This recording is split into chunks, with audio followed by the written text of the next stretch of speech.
La literatura suele ser vista como una reveladora de una verdad superior, eterna y espiritual dentro de lo humano, carnal y sensorial, el alma, la belleza, el absoluto, la inteligencia, a través del genio inspirado, es decir, el autor.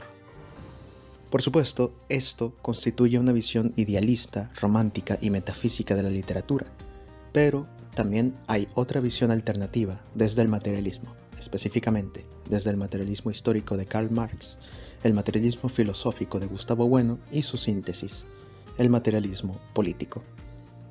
Yo soy José Rendón y quédate en este video para conocer esta visión. Espero que les guste el video y sin más, vamos ahí. Principalmente defino a la literatura como una construcción discursiva y lingüística de originación racional y artística. La literatura es un ejercicio dialéctico, racional, crítico y propositivo de carácter artístico. Todo recurso literario tiene una función y aportación en la obra. Es operatoria. Siempre partimos del principio de que en toda obra literaria no hay nada inútil ni gratuito, es decir, siempre es por y para algo.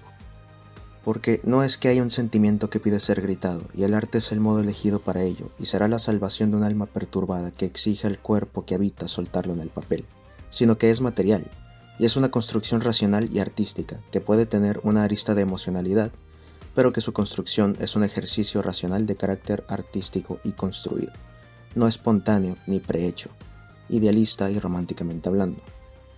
Es decir, estamos hablando del concepto de poiesis como o entendido como construcción o hacer.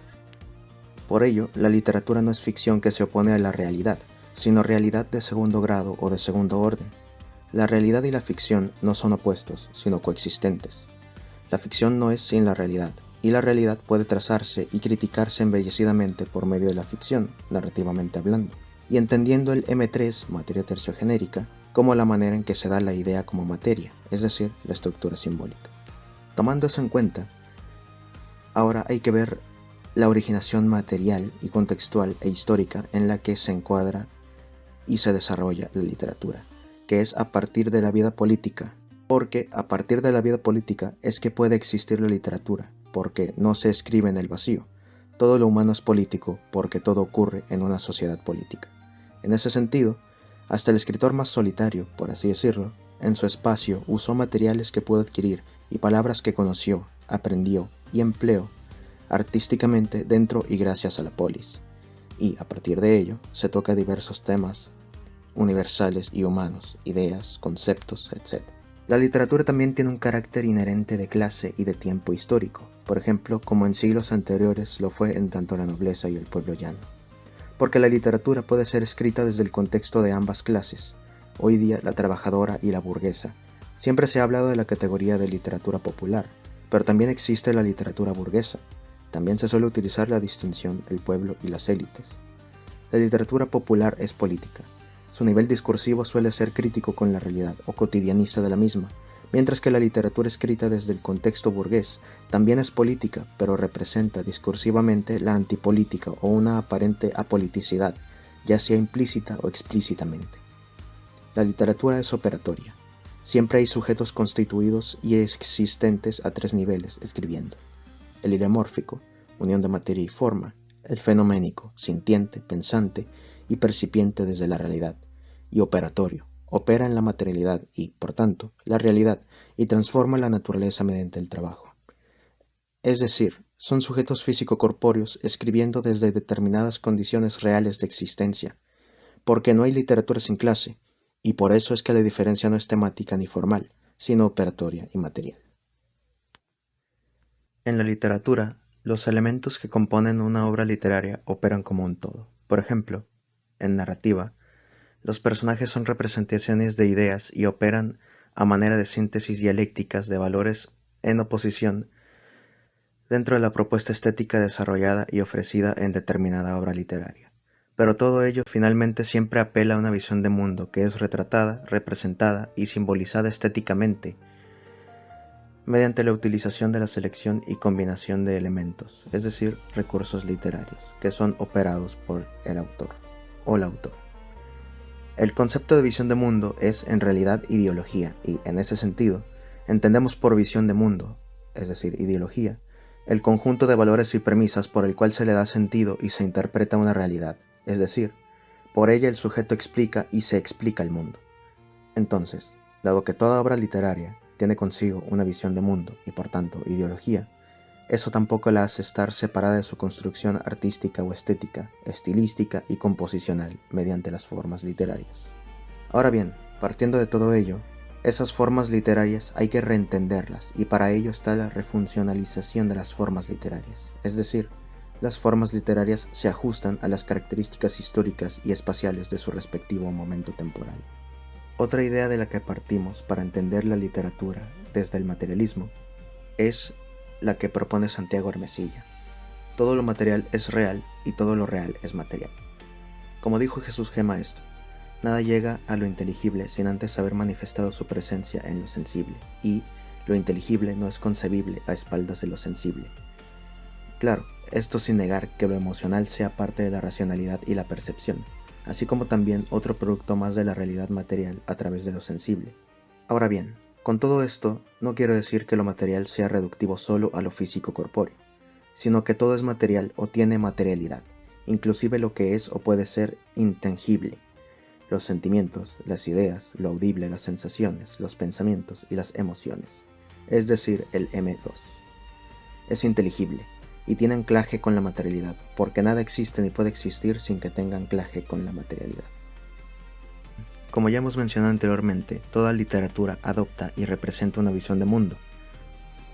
Para esto presento dos ejemplos, tomando por ejemplo la literatura hispánica en contraste con la literatura anglosajona. Por un lado, la literatura hispánica presenta la visión de una realidad que se abraza en su locura, como amor o dolor, pero sin darle la espalda a un mundo que es complejo, contradictorio e irónico, donde el sujeto no es pasivo ni solo receptivo, sino que también actúa y transforma, sin dejar de lado los principios y su contexto, mientras que, por otro lado, la literatura anglosajona presenta una visión del mundo como un escenario de ambiciones individuales, donde todo lo claroscuro lo recibe un sujeto pasivo, contradictorio, individualista y complejo. Porque la literatura es vista también como un campo dialéctico de oposición y contrastes entre ideologías, y eso se debe de entender considerando que es la historia y la vida misma la que la produce. Principalmente, así como también tomar en cuenta que el autor sí es importante, sobre todo como un sujeto productor artístico y físico corpóreo. Es uno de los 4 elementos de la literatura, según la teoría literaria de Jesús G. Maestro, donde está el autor, el libro, el lector y el estudioso o transductor. Es decir, la forma en lo que los ideales y tópicos universales se manifiestan en la literatura es de manera artística y estética, pero nunca desligada de su contexto e historia. Es por eso que el arte refleja visiones de mundo y ofrece emocionalidad de manera operatoria, pero no pide sentimientos desbordados ni perfección, sino razón y técnica para embellecer. Bajo la concepción de la teoría literaria de Jesús G. Maestro, operamos con la literatura. Lo explico. Nosotros operamos la literatura, es decir, trabajamos la literatura, pero no operamos con literatura, que es distinto. Podemos decir, ok, esto es un soneto de tal tipo por esto y aquello, y estos son los temas, y ya. O, este narrador es así y la novela es de tal género, etc. Pero operar con la literatura es ver cómo los tópicos universales operan en nosotros, es decir, no a la iluminista de decir, esta obra nos enseña esto y así debe de ser, o alguna pretensión moralina, no, eso es autoayuda y no va por ahí, sino el ser capaces de ver cómo a través de lo estético los tópicos universales operan en nosotros, visto desde todos los elementos de la literatura como una arte operatoria, y también según qué género literario se trate. Por ejemplo, cómo Cervantes, a través del Quijote, arguye a que el amor dota de sentido al ser humano, y que sin él está vacío, porque por eso el Quijote se inventa a Dulcinea, creyéndose un caballero andante, y eso nos muestra cómo el Quijote sintetiza y condensa las principales características, valores y premisas de la tradición de la novela de caballerías mediante la autología literaria. No hay una intertextualidad obvia y detectable de alguna obra en específico, sino que en su misma particularidad y composición, Cervantes lo muestra sin precedentes, con su sátira y premisas propias, en su misma composición y propuesta estética. He ahí la diferencia entre autología literaria e intertextualidad. Y en todos sus elementos literarios, texto, operación ficcional, autor, lector y transductor, intérprete o estudioso. Estudiamos, limitadamente, el texto y ya. Pero no qué hace la literatura como función operatoria.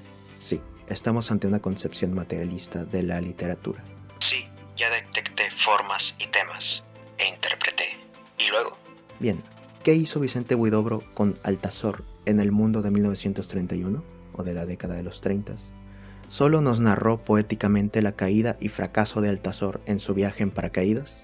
¿O cómo Huidobro desmenuzó críticamente siglos de poéticas e historia literaria en la subatomización del lenguaje, donde su cumbre está en el último canto a través del punto más claro del fracaso del viaje en paracaídas de Altazor?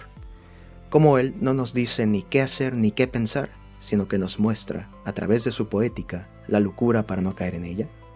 Sí, esto es no solo formas y temas, sino qué hace la literatura. Finalmente, la realidad es el material con el que trabajamos. La literatura no solo existe, sino que se entiende a través de la poiesis, entendida como construcción o hacer, y la interpretación crítica de sus propios componentes. Por eso es distinto operar la literatura que operar con la literatura.